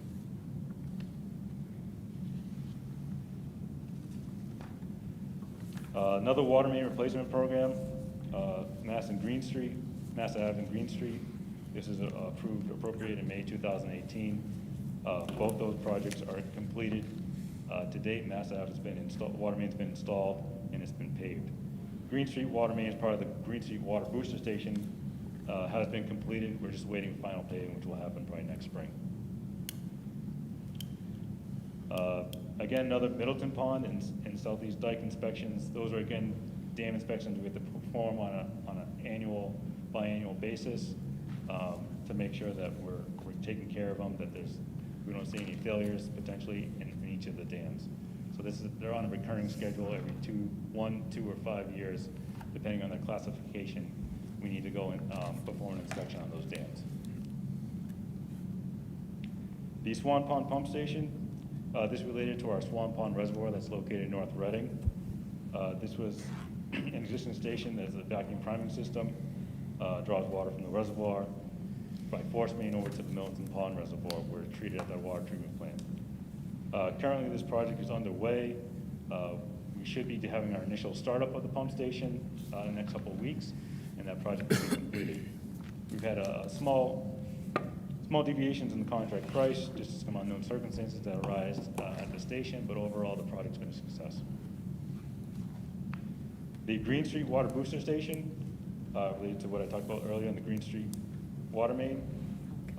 Booster station was just completed this winter. It's live, it's running. I've heard some great stories from some of the residents who appreciate the new water pressure in their houses. Everything seems to be working fine. The last piece of that is just finalizing the final paving. But mostly all the site work that's at the station has been completed to date.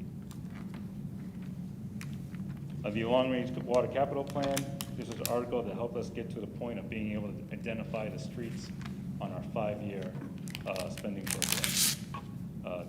This is continuing ongoing, assist us with any other large, any changes that we may see over the next coming years. If we need to make a change in our capital plan, this money is there to be able to help us with our consultant to make those changes. Again, another DCR, Emerson, Brook, and Meadow Dam inspection. This was an article approved in 2018. This again, a re-inspection of our dams to make sure they're safe and working and intact. The valve exercising program, which was actually goes back a little bit further than 2017, goes back to 2015. This is our gate valve exercising program, where you have our laborers and water distribution operators going on and make sure they can exercise all our gate valves so that in case we do have a break, we know where the gate valves are and we know how many turns they are to shut down the water main. This again is also something that's mapped on our GIS so we can keep track of in a log of each time we've hit each gate and who was there, who operated it, how did it turn, how many turns did it have, and if there's an issue, do we need to go back and replace it.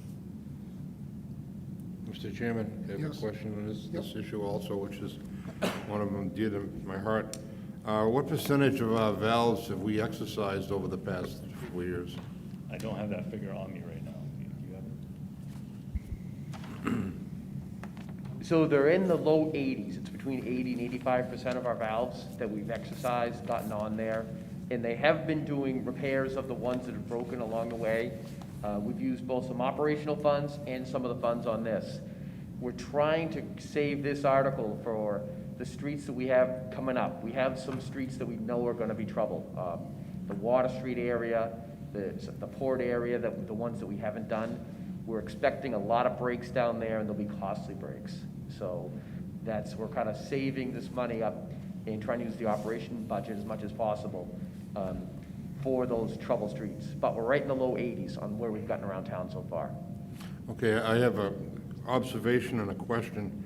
The observation is that it was my understanding that this was a project, and I realize this is not very attractive and it's a behind-the-scenes kind of thing, but up until Proposition 2.5 came into place in 1981, we were exercising the valves on a regular basis, and they stopped doing that in 1981. And we've had, obviously, experiences where valves have not been able to be closed, et cetera, causing massive water losses during a water break. And I think this is very, very important. If you're going into the port section and you feel you're going to have a lot of valves that won't close properly, won't be able to be exercised, that you might want to put a warrant article in a special town meeting this fall to be able to cover these kind of costs, because this is a maintenance issue that has been neglected by this town for 30 or 40 years, and it should be addressed so that these valves are exercised on a yearly basis, just as our hydrants are flushed on a yearly basis. And certainly the GIS is putting us in a much better position where you know where these valves are, where lack of institutional history in the staff, some people didn't even know where the valves were in some intersections. And I just think this is a very, very important item, even though it's not glamorous. because when you have a loss of 1.5 million gallons of water in one water break, it's unconscionable. That's an awful lot of loss. And I hope that you continue with an aggressive nature with this exercising of the valves. Thank you. And just the last project that we have appropriate some money towards is the State Hospital Reservoir altitude valve replacement and actually vault replacement. This is one that we've already had designed. We actually pulled that out just due to some funding sources a couple of years ago. Basically, it makes some improvements, makes some OSHA regulation improvements to our vault, so our laborers and operators can access it safely, put some ventilation in there, some lighting, do some upgraded electricals, and be able to control it remotely with our new SCADA system. So that's been in the works. We do have a design. We probably will try and bring forward on the next town meeting, annual town meeting as well, for a water project. And that concludes the summary, capital projects. Thank you, Stephen. So you presented some 38 projects to us, of which 9 have been completed to some point. It's like an average of 9 a year that you undertake. Now, from a layman's view, is that to be expected going forwards for the next 5 years? This number of projects, I know some of it is ongoing maintenance and that needs to be done, but do we see this level of intense work being needed? I think when you have if you have the annual programs, yeah, that lining program is obviously very intensive. It's ongoing, especially doing the inspections and then doing the backup on the lining. Water main maintenance and water improvements is also very important. I mean, we actually, we put forth a 5-year plan, but we have a 20-year plan in the books right now, so that it covers the whole town, so it could keep going year over year over year. And those are obviously two of the main capital infrastructure projects that we have going on. Stormwater is also one that we have our sights on as well. Obviously, the Brook cleaning is a big one, but actually our stormwater infrastructure, that needs another look at that to see what improvements we need to make sure we can handle these new storm events that are being developed by the DEP. But I think on average, with the staff I have and David's help as well, I feel like we are on a good pace. We do complete a lot of the projects on time and on the budget. There's a few that are a little intricate just because of the technology that's out there and how it gets installed. Obviously, when certain things come up like pandemics or shortages of supplies of certain materials, that does affect the cost and timing of projects. But we try and work with that and get it done as soon as we can. Thank you. Very, very good report. Any comments or questions, David? All set. Gardner? All set. Okay, Maureen?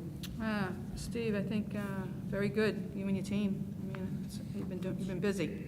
Like hearing about, the grants, the under budget, good time to get this work done, where we can get some good prices. Thank you. Bill? I've already had my say. Thank you. Thank you, Stephen. Oh, I did have a question, excuse me, probably for the electric light company. Electric meter replacement program. So we have the new meters have been delivered. They're here in town. We have them in storage. We had just ramped up the program and had changed about 1,500 meters right before the current crisis hit.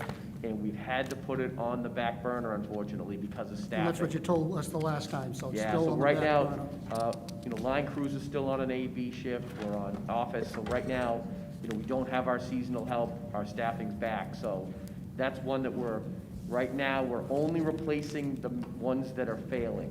The ones that are failing, we're doing those. And that's as much as we have staff for right now. So you know at the station when something fails? Yes, so the outage management system shows a meter. Meter goes out, so whatever address in town, we know that one isn't reporting anymore. So we're going out, and those are between 10 and 15 a week that we need to get out and replace that are failing. But we're hopefully this fall, we're going to be able to get back on board, and it's at the top of our list to get to. But right now, we have to hold off on doing hundreds of. So meters. right now, you're just doing those that need to be done. Correct. When you think you'll be able to get out there and ramp it up. Well, we're hoping, right now, we have a plan for later this fall hopefully that we can get some staffing back, get some seasonal staffing back, that we can ramp it back up where we were. Okay, thank you. Number 9. The acting town clerk will provide an update on the September 1st state primary election and ask the board to set early voting hours. Well, thank you, acting town clerk. What is the update? I have three pieces I'd like to talk about tonight. The vote by mail program, in-person early voting, and election day on September 1st. So the vote by mail application cards, the state has sent those out to all registered voters.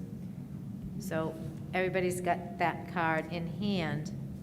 And with that card, they can choose to receive a mailed ballot for the September 1st primary and/or the November 3rd presidential election. So once they return this card or a printed application for a mailed ballot, they do not need to send a second request.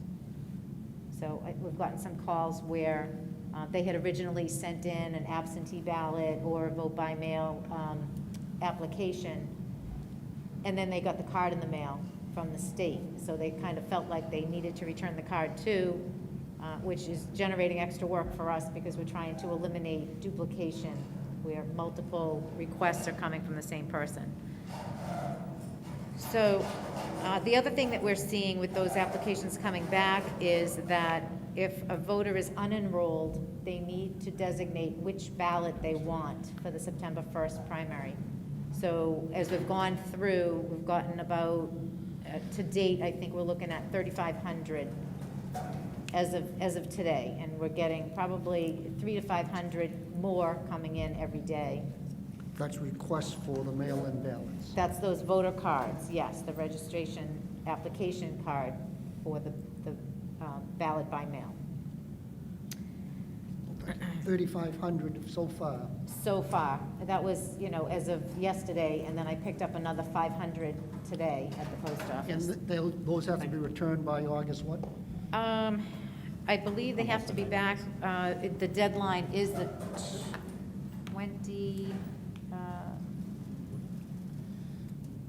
26th of August, I believe. Okay, so. But we want them back as soon as possible. Oh, sure, no, I understand, Because right. we've got to get them out in the mail, and then they've got to come back. So we've started to actually process those, and we've got about 500 ballots out today, in today's mail. So people will start to see them. There'll be more, every day there'll be more coming out. So hopefully by the end of next week, the majority of them will be out, and then we'll just have to keep up with the new requests coming in. So once the voter gets their packet, they can drop off their voted ballot as soon as possible, either through the payment drop box on the Sylvan Street side of the building. They've actually installed a larger drop box to the right of the front stairs at Town Hall, so we're also checking that box. Or they can return it by mail, but sooner is better than later to get all of that back. Is there a way to encourage the voters somehow to get that back quickly if they want to participate in that program, to make it easier for you? I don't know, you've got 3,500, I don't know, do you expect 7,000? I don't know what to expect Right. because we haven't had this before. Right.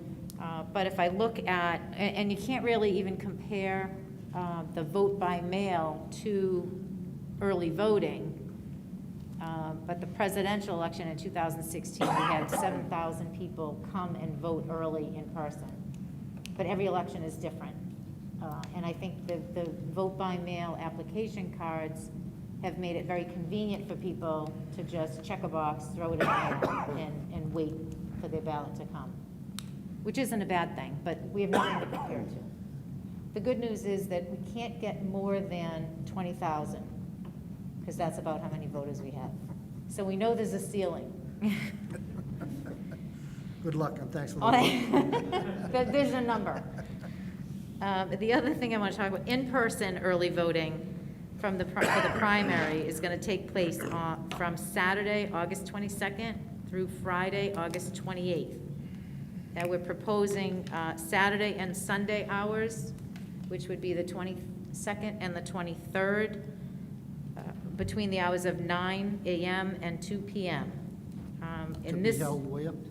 In this election cycle, the state's requiring Saturday and Sunday. The location is going to be Town Hall. But I'm getting to that. Okay. So the state's requiring in-person early voting both Saturday and Sunday, and it's a 5-hour minimum for us based on the number of voters that we have. And then the Monday through Friday piece will be the hours that Town Hall would normally be open. So the Town Hall is our designated location. We've been working with the Board of Health, the DPW, IT, and the Town Manager's Office to determine the safest way to make it happen. We're planning to hold early voting outside, under a tent, on the Sylvan Street side of the building.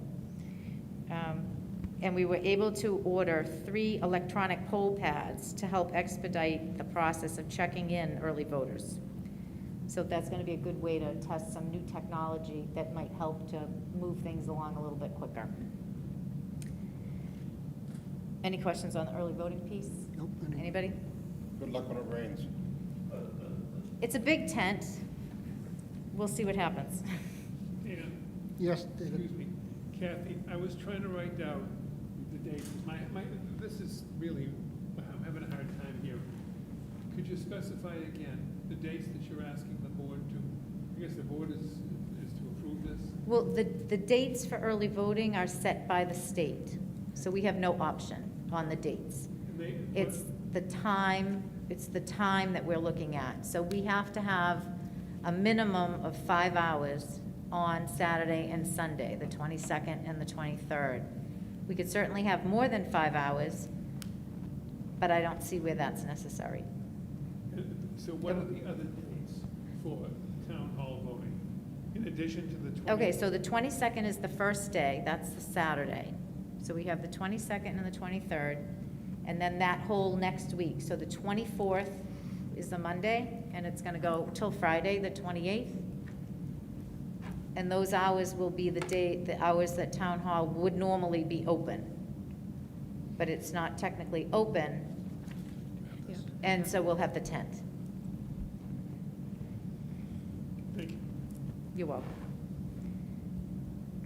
And then on election day, the election will be held in the field house with the same setup that we had for the annual town election, the social distancing and the masks required. I'm working to recruit poll workers for both the primary September 1st election and the November 3rd election.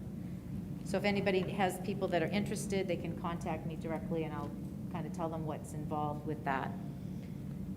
And our office is requesting the board vote on the proposed early voting hours for September and November elections. And then if anybody has any other questions. Kathy, again, Yes, the times on the 22nd and the 23rd, when are the 5 hours going to take place, or? I'm proposing between the hours of 9 and 2. Thank you. All right, so we have to make 2 motions. Does everybody have a copy of them? Thank you. Gardner? Mr. Chairman, I move to designate Town Hall, 1 Sylvan Street, as the designated early voting location for September 1st, 2020 state primaries between August 22nd and August 28th, 2020, during regular business hours, which are Monday through Wednesday, 8 a.m. to 4 p.m., Thursday, 8 a.m. to 7 p.m., Friday, 8 a.m. to 12 p.m., and the weekend, Saturday and Sunday, August 22nd, 23rd, hours to be 9 a.m. to 2 p.m. Second it. Discussion? Hearing none, all in favor? Aye. Opposed, none, thank you. Another motion, please.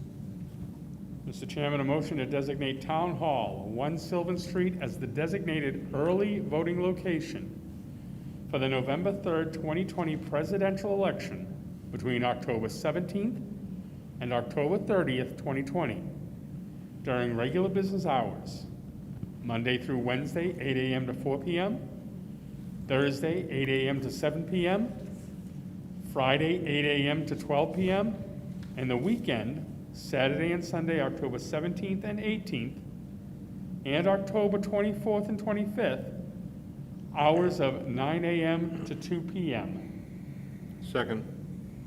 Discussion? Hearing none, all in favor? Aye. Aye. Opposed? None. Thank you, Kathy, very much for that update. and Sure. Good luck to you. I'm and your hoping for staff. good weather. Yes.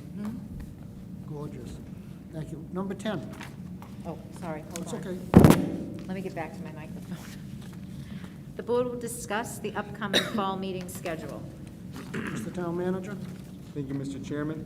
You did receive with your packets Friday a very brief memorandum laying out some potential meeting dates for the fall, including some dates that are not selectmen's meetings but are important dates nonetheless, starting August 20th with a land use summit that would be hosted in this room by the Board of Selectmen for all of the other regulatory boards and committees that we have. But in consultation with the chair, we looked at the third Tuesday of each month this fall as being the standing selectmen meetings.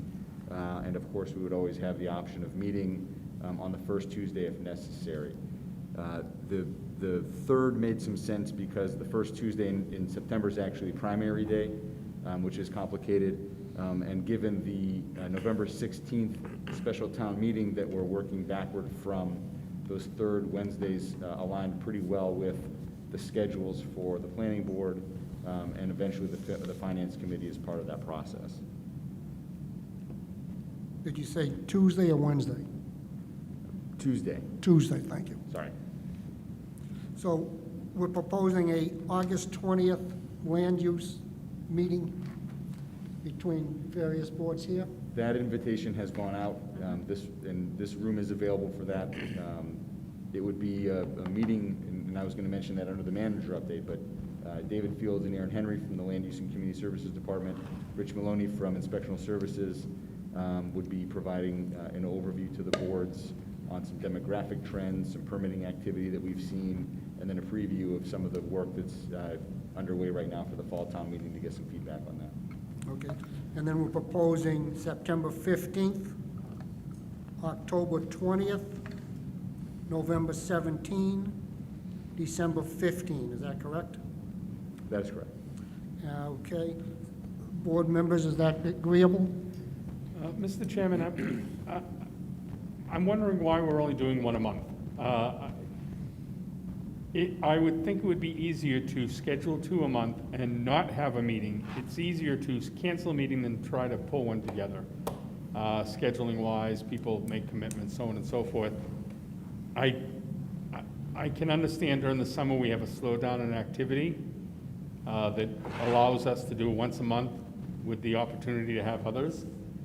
But this is the first time in my 15 years that we've gone to once a month after September started.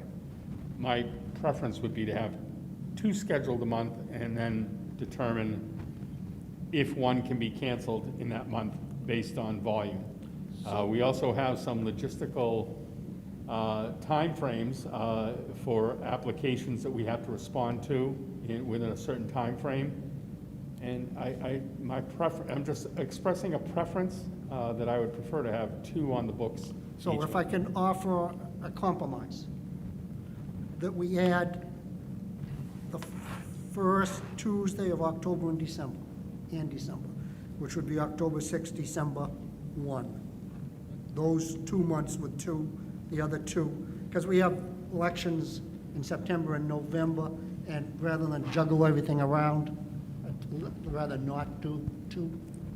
Well, and I would fully support October only because it's ahead of the special town meeting, and I'm sure we'll have our warrant review meetings and other meetings that we would want to do during normal business activity, if at all possible. So certainly October is great by me, and if you want to make another one in December, that's fine. We'll put them on the agenda, subject to. Yep. But with the understanding we'll meet the third Tuesday of every month, and those other two will be Yeah. Available as needed. Is that okay, Mr. Town Manager? Absolutely, that works. Yeah, so if I can understand, you're saying one selectmen's meeting in September, 2 in October, one selectmen's meeting in November, and 2 in December. Correct. Thank you. Thank you. Now, as to the time for these selectmen's meetings, I don't have a problem with 5:30. If you folks have a problem, please speak up. I have a problem with 5:30. Every other meeting of ours, I have a conflict in Topsfield with a meeting that starts at 5 o'clock. And I have to, as it is, miss part of the meeting to get here on time by 7. When I first was on the board with Gardner, our meeting started at 7:30, and it's been moved up to 7 to accommodate certain people. I would be amenable to anything after, starting at 7 o'clock on. Other members have comments? I'm willing to start on 5:30 on the dates that Bill doesn't have his other obligations, and 7 o'clock on those meeting nights that he does. When do you have the conflict, Bill?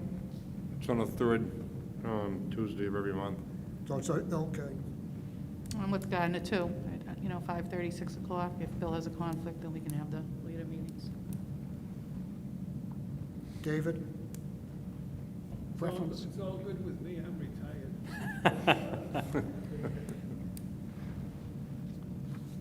Mr. Chairman, if I think Selectman Clark said the third Tuesday is his other, so just looking at the TBDs on our list, that would be a 7 p.m. start on the 15th, 5:30 on, 7 p.m. on the 20th of October, 5:30 p.m. on October 6th, and 5:30 p.m. on December 1st. I just bungled that badly by jumping around, but it would be a 7 p.m. start on the third Tuesdays and a 5:30 p.m. start on the first Tuesdays, I believe is what I'm hearing. 5:30 on the first, 7 o'clock on the third. If I could ask the clerk, just when you get it all sorted out, if you could send an email Of just reminding course. us all, that'd be great. I just want to have an understanding myself tonight. I'm sorry to make it No, difficult. go ahead. I just don't understand why it has to be so early in the evening. I mean, I have a business I'm still running, and I'm still open at 5:30 in the afternoon. We're happy to try to accommodate your request, Bill. It's not a hardship for anybody that I'm aware of. So Not as long as I'm still working from home, no. Which, for my company, will be through the end of the year. Oh, of course, maybe even longer. So 5:30, we meet on the 1st of October and December. On the 3rd, the other 4 months at 7 o'clock, here in this room. Everybody's in agreement? And I like this layout we have right now. This works really good. Oh, yeah. Better than the stage. And as someone else expressed earlier tonight, I wish more meetings in the town were held like this, face-to-face, in person, and absolutely not on internet or television, because it defeats the purpose of a democracy.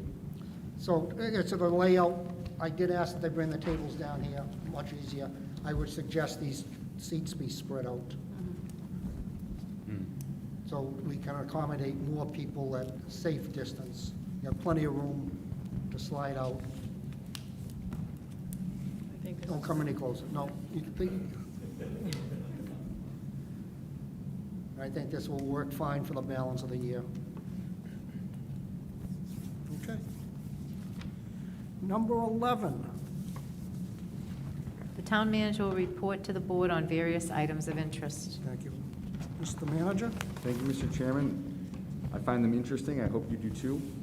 And we talked about the first one I was going to mention, which is the Land Use Summit. An email went out last Wednesday. We're inviting a broader section of the boards and committees. We've invited the Zoning Board of Appeals, the Planning Board, the Conservation Commission, the Historic District Commission, the Preservation Commission, and of course, hosted by the Selectmen. We'll alert the Finance Committee to the meeting so that they may choose to come and listen in as well, and obviously it'll be open to the public. And really kind of the three goals for the meeting, as was mentioned in the email, First, it's to sort of lay out opportunities for training for boards and committees. We've had a lot of turnover on our boards and committees in the last couple of years. So looking at some opportunities to get the new boards trained together on the responsibilities and authority that they have. But at the agenda for the meeting itself will really be, again, threefold. We'll be looking at our demographic trends and receiving a permitting update from staff. We'll have a preview of the items that are anticipated for the November special town meeting, so that all the boards will have a chance to weigh in together before we start preparing in earnest for the zoning updates. And related, obviously, is getting some feedback and input and ideas from all of the boards and committees who attend the meeting. So that will be 5:30 in this room on August 20th, Thursday. A quick budget update for you.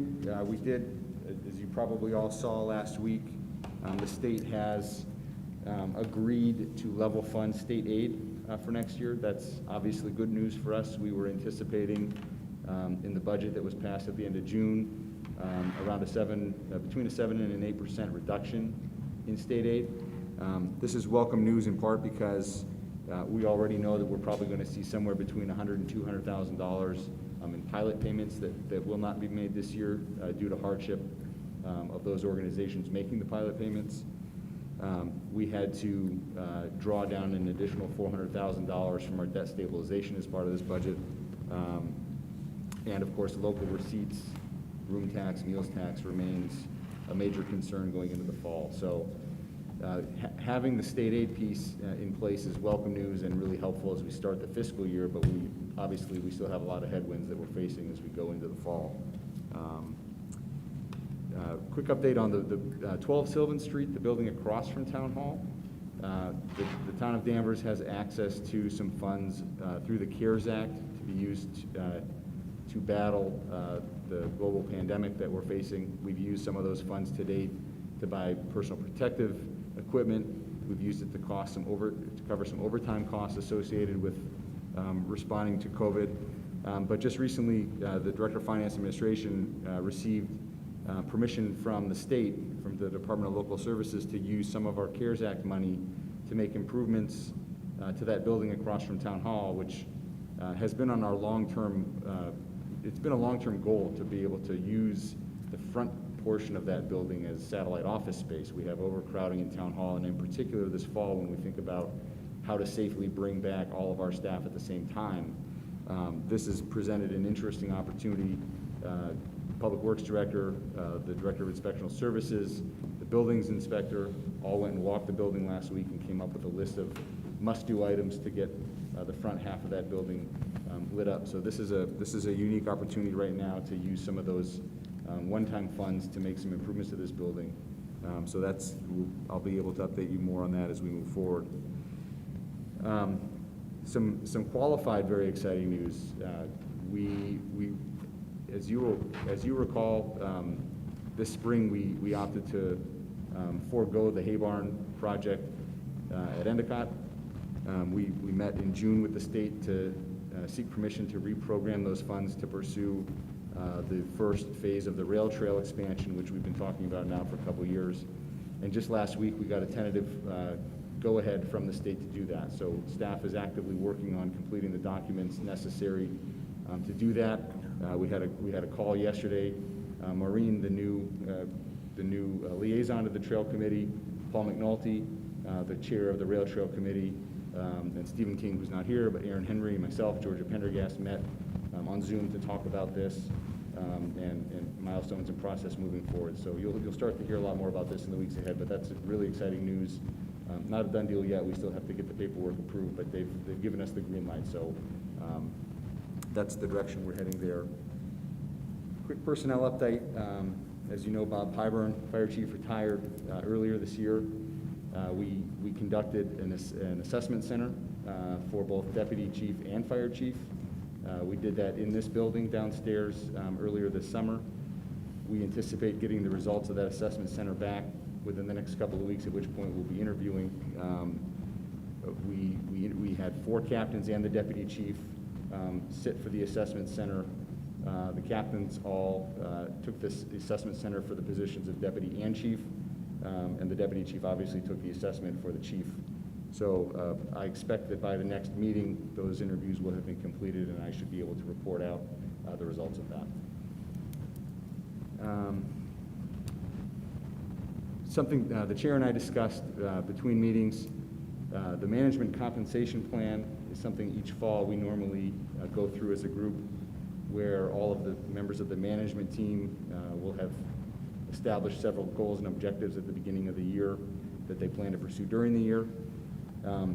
For two reasons, the chair and I discussed not going through the formal process this year for members of the management team. Number one, as part of the budget balancing exercise that we went through earlier this year, all members of the management team, including myself, will be foregoing any salary adjustments for the year that we've already started.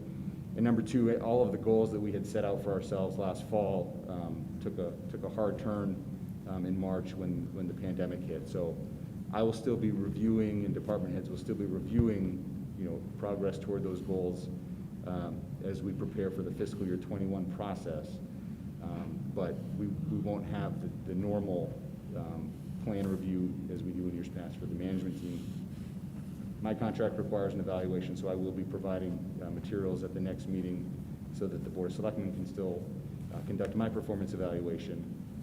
But again, there are no salary adjustments for any of the managers, including the town manager for this year. So that's something that we had talked about. And then the last item I wanted to update the board on is it's a fairly exciting topic in my mind, but with all that's been going on nationally in the last few months, we particularly since the death of George Floyd in Minneapolis, we put out a statement, the chairman, myself, the chief of police, and the chair of the Human Rights and Inclusion Committee, really reaffirming both our support for the police department, but also support for reform where it makes sense. And we've had a lot of outreach from members of the community who have wanted to engage us in that discussion, and I've had a lot of employees who have come to me wanting to engage in that discussion. So we've been working at the staff level. We're calling ourselves the IDEA team right now. That stands for Inclusion, Diversity, Equity, and Accessibility. And I would like permission at the September meeting to present to the board some of the preliminary ideas that we have, in particular opportunities to partner with the Human Rights Committee on some external work, and then we are looking at some internal work that we'd like to take on this year. So that's been rewarding for me. I've been engaged with that group, and I expect some of those members will want to come to the meeting in September and share some of their thoughts. Good, we'll look forward to that. And that's all that I have for tonight. Thank you. Thank you, thank you. Number 12, The board will consider consent calendar items as they appear below. is there a motion? So moved? Second. All in favor? Aye. Thank you. Number 13, Correspondence, selectmen, new business, previous new public business, updates, and selectmen closing comments. Bill? I just have a comment that we've lost a member that was the chairman of our Agricultural Commission, Peter Gibney, longtime personal friend of mine, but also a longtime business person in Danvers. He lost his battle with cancer, and that's basically it. Thank you. Thank you, Bill. Thank you. Maureen? Steve, you want to tell us about the panel that you were on? Want to share? Oh. Yeah, that I watched some of it. I had an opportunity this past Friday to participate on a panel discussion with the Boston Area Research Initiative. This is they do an annual conference each year, and the pandemic threw that sideways. So they ended up doing panel discussions for 14 consecutive Fridays on Zoom, and the closing keynote was what towns and cities need now. And I was clearly there to represent the smaller town. We had Mayor Walsh, Mayor Rivera from Lawrence, and the mayor from Framingham, and it was and Mark Drayson from MAPC. But we talked about what it's been like these last 5 months, managing during the pandemic, and some of the challenges clearly that we face, but also some of the opportunities that are going to come out of this in terms of improving service, and both at the local level and at the regional level. So it was good. It was a lot of fun. Very good. Nothing else. Okay, thank you. Gardner? I just want to thank the town manager and the town IT staff for setting up email addresses for the selectmen that go directly to town hall, making it easier for people to contact us via email, and separating personal emails from selectmen business. I think it's an important thing, so I appreciate that. I've received no correspondence that everybody else has not already received and dealt with, so thank you. Thank you. David? Thank you, Dan. I want to just acknowledge the superb leadership of the town manager and his management team during the last 4 or 5 months. I'm right across the street. I keep an eye on them, and I think that they've done a beautiful job of keeping our services up and our appearance as a functioning community and a welcoming community. So thank you, Steve, for a great job, and your people. Thank you. Thank you very much. Last January at the MMA conference, the Selectmen's Association voted to change the name to Massachusetts Select Board Association. And I've noticed over the last few months, many towns are calling themselves Select Board. They've dropped the Selectmen's terminology. And talking with Steve, while we have the Town Managers Act and it refers to selectmen, we can still, as a board, pass a resolution to call ourselves the Select Board. And I'm wondering if this board would support that change. I would be supportive of that change. So to that, I would ask Steve to draw up a resolution for us to adopt a policy to refer to ourselves as a select board in correspondence, meeting, other official actions or capacities. And the policy will make clear there's no change to the Town Managers Act. That's agreeable. Steve will draw up that resolution for us for next month. And I also have no other correspondence, so I would say that this meeting is adjourned, and good night, Danvers. Mr. Chairman? Do you want Yes. to usually thank the vets? Usually we thank the vets. There's a lot of people that are unemployed, there's a lot of people that are homeless. I'm not in mind to single out any particular group at this stage of the pandemic. And yes, we all respect our veterans, but there's many people that are unemployed And Dan, can I just say one thing? And congratulations to the Danvers High School graduates, the Essex Tech, and St. John's Prep, and all the other graduates. Congratulations. Thank you. All right, good night, Danvers. Meeting adjourned. Good night. Thank you. Good night, Dave.